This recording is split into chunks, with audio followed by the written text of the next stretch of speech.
La prévision astrologique doit impérativement être cyclique. Aucun pronostic astrologique ne fait sens s'il n'implique pas une cyclicité.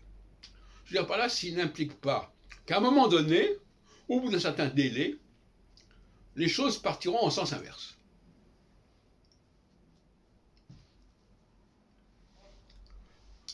C'est-à-dire qu'il y aura une déconstruction quelque part de ce qui avait été fait.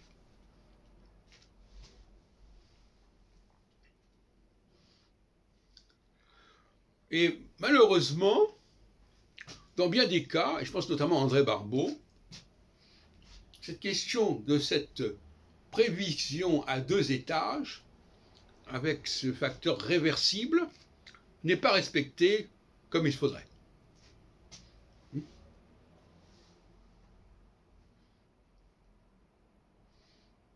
Une prévision n'acquiert un caractère astrologique qu'à cette condition de la réversibilité. C'est-à-dire qu'on fixe un commencement et une fin. Alors aujourd'hui, on a la mode,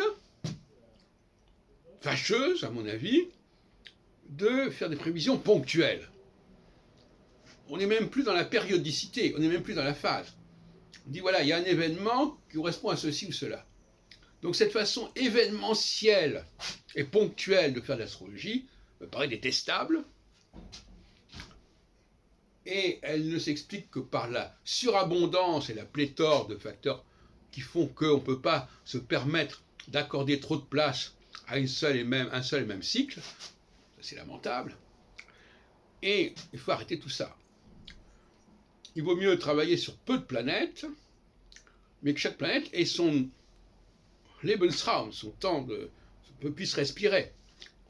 Et donc il faut revenir à l'idée qu'une planète, elle a une période qui ne se limite en aucune façon au moment où la configuration de base se produit. Tout comme le printemps ne se limite pas au moment de l'équinoxe de printemps. Le printemps, il va de l'équinoxe de printemps au solstice d'été, que je sache. Bon. Eh bien, c'est pareil en astrologie. Il faut savoir à quel moment une configuration commence et à quel moment elle s'arrête. Ou à quel moment elle repart en sens inverse. Et ça, aujourd'hui, ça n'est pas suffisamment marqué dans le champ de la recherche astrologique. Et ça, c'est fâcheux.